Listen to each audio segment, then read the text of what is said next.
भक्तों, द्रौपदी के अंतिम क्षण एक ऐसी कहानी है जिसे सुनकर शायद आपकी आंखें नम हो जाएंगी और दिल में एक गहरी शांति भी उतर जाएगी।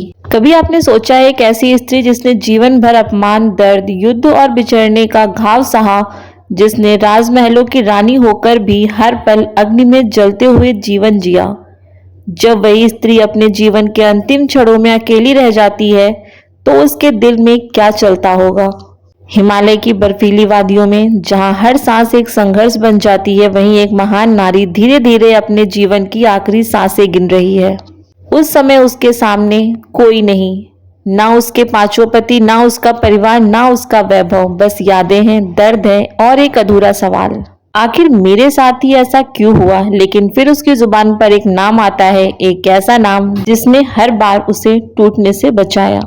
और जैसे ही वो नाम उसके होठों से निकला, पूरा दृश्य बदल गया। क्या था वो नाम?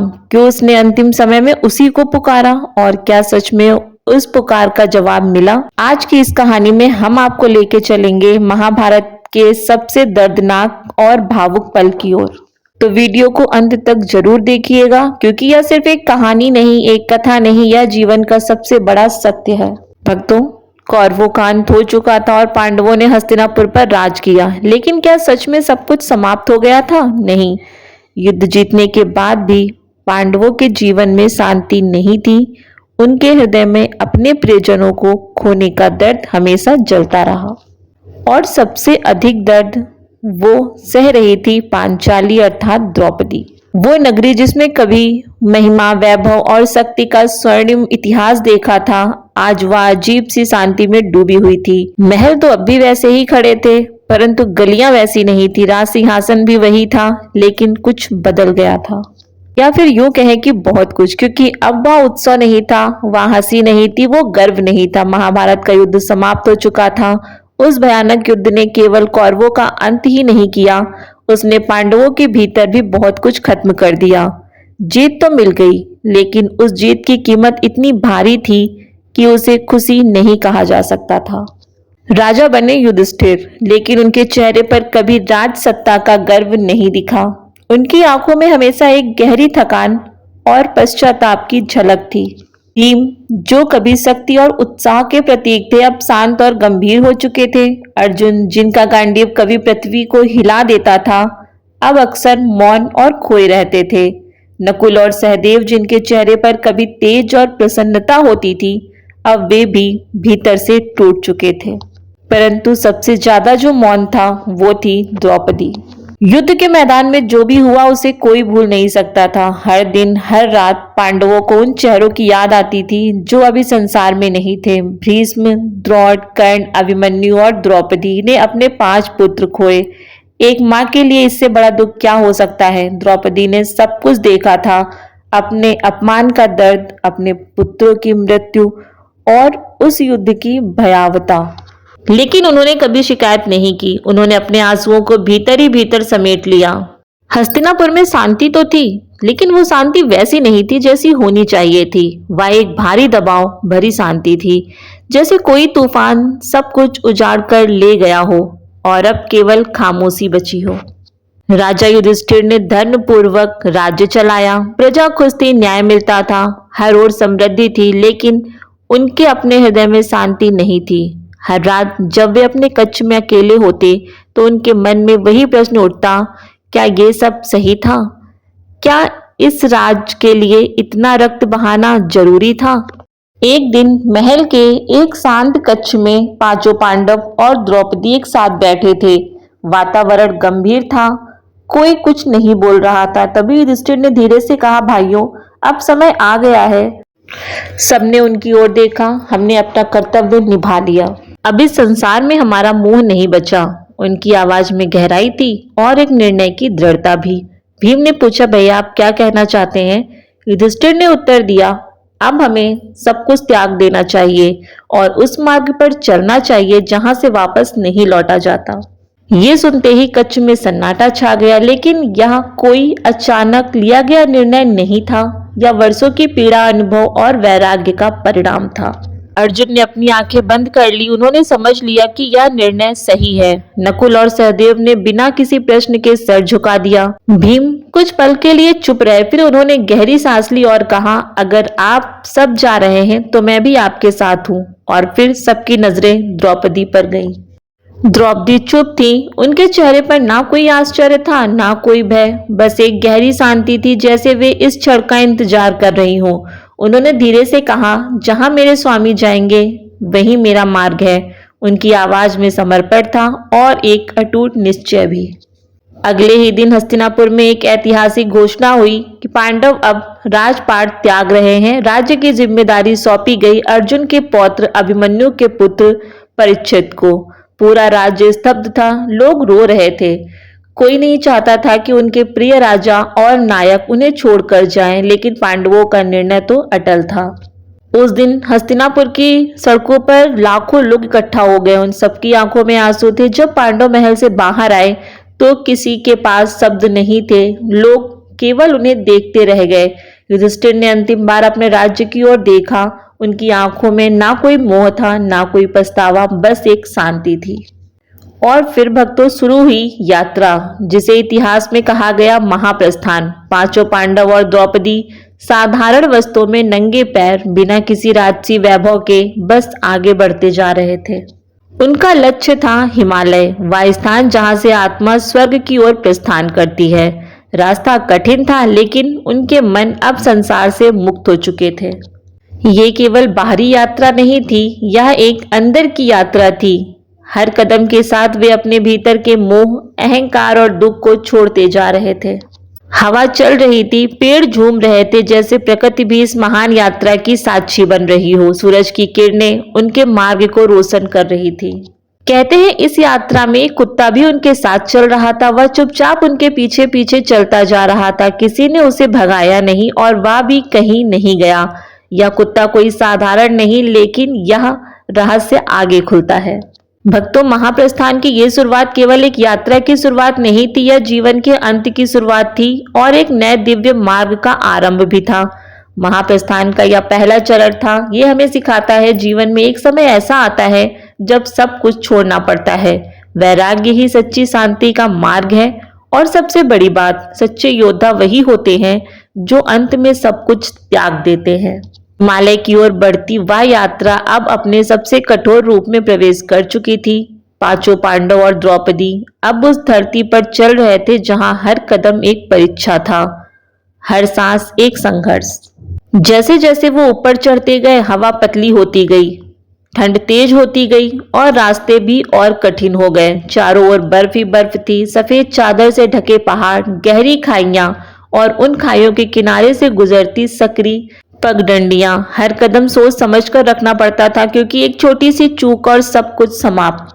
भक्तों, यह यात्रा केवल चलने की नहीं थी, यह अब शरीर की सीमा और आत्मा की शक्ति की परीक्षा बन चुकी थी। युधिष्ठिर आगे आगे चल रहे थे, उनका चेहरा शांत था, जैसे उन्हें कठिनाइयों से कोई फर्क नहीं पड़ रहा। भीम के कदम भी भारी थे, लेकिन उनका मन अभी भी दृढ़ था। अर्जुन कभी कभी पीछे मुड़कर देखते, जैसे किसी को ढूंढ रहे हों, शायद अपने अतीत को। नकुल और सहदेव बिना कुछ बोले चलते जा रहे थे और सबसे पीछे धीरे धीरे कदम बढ़ा रही थी द्रौपदी। द्रौपदी का शरीर अब थकने लगा था, उनके पैर भारी हो चुके थे, सांसें तेज हो रही थी, लेकिन वे रुकी नहीं, क्योंकि यह उनके लिए यात्रा नहीं थी, यह उनके जीवन का अंतिम लक्ष्य था। चलते चलते उनकी आंखों के सामने अतीत के दृश्य आने लगे। वह दिन जब उनका जन्म हुआ, वह क्षण जब उन्होंने स्वयंवर में अर्जुन को चुना, वह समय जब उन्हें 5 पतियों ने स्वीकार किया। हर घटना, हर मोड़ उनके मन में एक एक करके उभरने लगी। और फिर सबसे दर्दनाक स्मृति, दूत सभा, वह अपमान, वह क्षण जब उन्हें खींचकर सभा में लाया गया, जब उनका चीरहरण करने की कोशिश की गई। उनकी आंखों से आंसू आ गए, लेकिन उसी क्षण उन्हें याद आए श्री कृष्ण। हे कृष्ण, वह पुकार, वह विश्वास और वह चमत्कार। जैसे ही उन्होंने कृष्ण को याद किया, उनके भीतर एक नई शक्ति आई। कुछ देर के लिए उन्हें लगा जैसे वे फिर से मजबूत हो गई। उन्होंने कदम तेज करने की कोशिश की, परंतु अब शरीर साथ नहीं दे रहा था। ठंडी हवा उनके शरीर को काट रही थी, पैर सुन्न होने लगे थे। हर कदम अब एक युद्ध बन गया था। अचानक तेज हवाएं चलने लगी। कुछ भी साफ नहीं दिख रहा था। पांडव आगे बढ़ते जा रहे थे लेकिन द्रौपदी के कदम लड़खड़ाने लगे थे।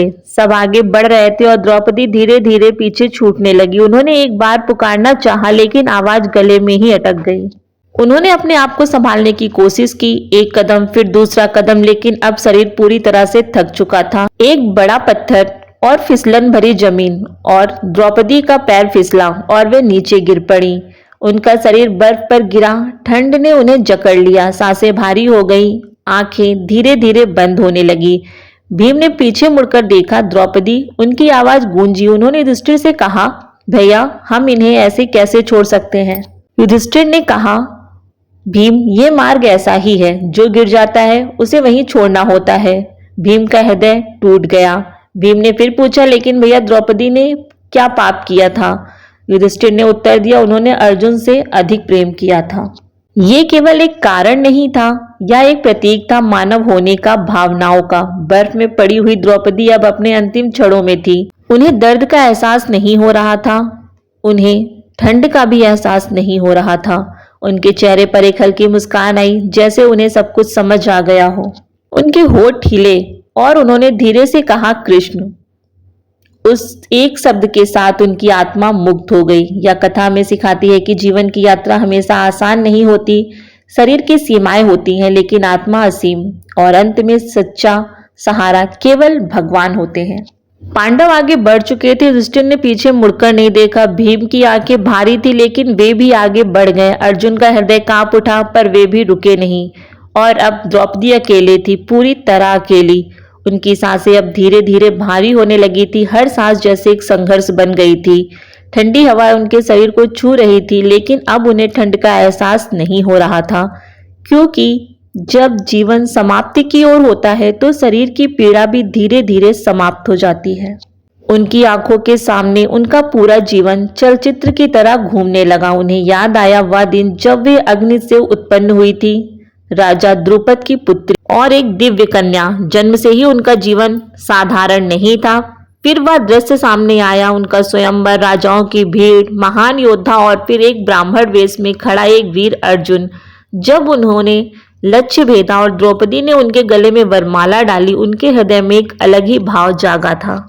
परंतु भक्तों, वह खुशी अधिक समय तक नहीं रही। जब उन्हें यह पता चला कि उन्हें पांचों पांडवों की पत्नी बनना होगा, उनका हृदय टूट गया, लेकिन उन्होंने अपने भाग्य को स्वीकार किया। और फिर सबसे दर्दनाक स्मृति, वह दिन जब उन्हें सभा में खींचकर लाया गया, उनका अपमान हुआ, उन्होंने अपने पुत्रों को खोया और अब उन्हें याद आई सबसे बड़ी शक्ति, श्री कृष्ण। हे कृष्ण, वह पुकार, वह समर्पण और फिर वह चमत्कार जिसने उनकी लाज बचाई थी।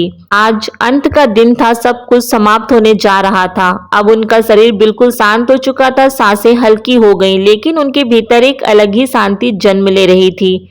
उन्हें अब समझ में आ गया, सुख और दुख दोनों अस्थायी हैं, अपमान और सम्मान दोनों क्षणिक हैं, जीवन और मृत्यु एक ही चक्र के दो भाग हैं।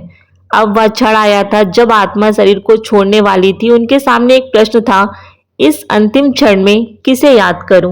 क्या युधिष्ठिर को पुकारूं जो धर्म के प्रतीक थे, या भीम को बुलाऊं जो शक्ति के प्रतीक थे, या फिर अर्जुन जिससे उनका विशेष प्रेम था? उनका मन, उनकी आत्मा, उनका अस्तित्व सभी एक ही दिशा में खिंच गए। उनके होठ धीरे धीरे हिले, आंखों में आंसू आ गए और उन्होंने बहुत धीमी आवाज में कहा, कृष्ण। जैसे ही उन्होंने कृष्ण का नाम लिया, चारों ओर एक अद्भुत प्रकाश फैल गया। उन्हें ऐसा महसूस हुआ जैसे कोई उनके पास खड़ा है। उन्होंने अपनी आंखें खोली और देखा श्री कृष्ण मुस्कुराते हुए, शांत, दिव्य। कृष्ण ने धीरे से कहा, पांचाली, तुमने बहुत कुछ सहा है, अब तुम्हारे सारे दुख समाप्त हो गए। द्रौपदी की आंखों से आंसू बहने लगे, लेकिन इस बार ये आंसू दुख के नहीं थे, यह शांति के आंसू थे। उस क्षण उनकी सांसें रुक गई, उनका शरीर शांत हो गया और उनकी आत्मा कृष्ण में विलीन हो गई। भक्तों, द्रौपदी का अंतिम क्षण हमें यह सिखाता है कि जीवन में कितनी भी पीड़ा क्यों ना हो, अगर विश्वास अटूट है तो अंत शांत होता है। सच्चा संबंध वही है जो मृत्यु के समय भी याद आए। बर्फ से ढकी उस धरती पर उनका शरीर पड़ा था, लेकिन एक आत्मा मुक्त हो चुकी थी और उनके अंतिम शब्द कृष्ण आज भी हमें यह सिखाते हैं कि अंत में केवल भक्ति ही साथ जाती है। भक्तों, महाप्रस्थान की उस रहस्यमयी यात्रा में जो कुत्ता पांडवों के साथ चल रहा था वह कोई साधारण जानवर नहीं था। उस कुत्ते की कहानी उतनी ही गहरी और अद्भुत है जितनी स्वयं द्रौपदी और पांडवों की अंतिम यात्रा। आइए इसे विस्तार से समझते हैं। जब पांडव सब कुछ त्याग कर हिमालय की ओर बढ़ रहे थे तब एक कुत्ता चुपचाप उनके पीछे पीछे चलने लगा। ना उसने कुछ मांगा, ना उसने कोई आवाज की, बस शांत भाव से उनके साथ चलता रहा। पांचों पांडव और द्रौपदी अपने ही विचारों में डूबे थे, वैराग्य, त्याग और जीवन के अंत का चिंतन। इसीलिए शुरू में किसी ने उस कुत्ते पर ध्यान नहीं दिया, लेकिन जैसे जैसे यात्रा आगे बढ़ी वह कुत्ता हर कठिन रास्ते पर उनके साथ बना रहा। बर्फीले तूफान, तेज हवाएं, ऊंचे पहाड़, खतरनाक रास्ते, इन सब के बीच भी वह कुत्ता कभी पीछे नहीं हटा। जब द्रौपदी गिर पड़ी तब भी वह वहीं रुका रहा। जब एक एक करके पांडव गिरते गए तब भी वो वहां रुका रहा और आगे बढ़ता रहा। आखिर में सभी गिर चुके थे, द्रौपदी, भीम, अर्जुन, नकुल, सहदेव। अब केवल एक ही व्यक्ति आगे बढ़ रहा था, वो थे युधिष्ठिर और उनके साथ वही कुत्ता। जब युधिष्ठिर स्वर्ग के द्वार पे पहुंचे तो वहां उनका स्वागत करने के लिए स्वयं इंद्र आए। वे बोले, हे युधिष्ठिर, आप अपने शरीर सहित स्वर्ग में प्रवेश कर सकते हैं। यह एक बहुत बड़ा सम्मान था।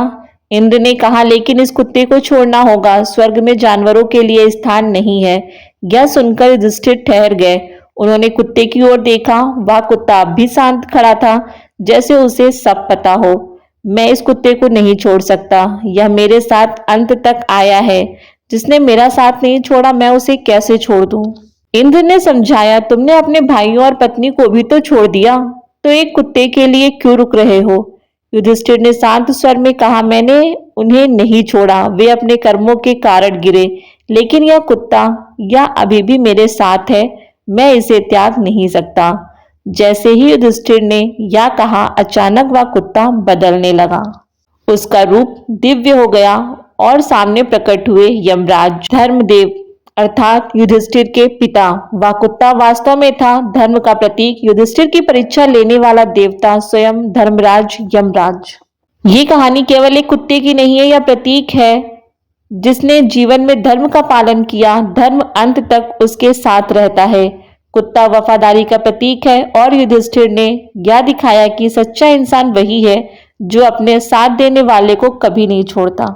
जब सब कुछ खत्म हो जाता है तब भी इंसान की परीक्षा होती है। हम कह सकते हैं कि महाप्रस्थान की इस कहानी में कुत्ता कोई साधारण पात्र नहीं है, वह है सत्य का प्रतीक, धर्म का रूप और अंतिम परीक्षा का रहस्य।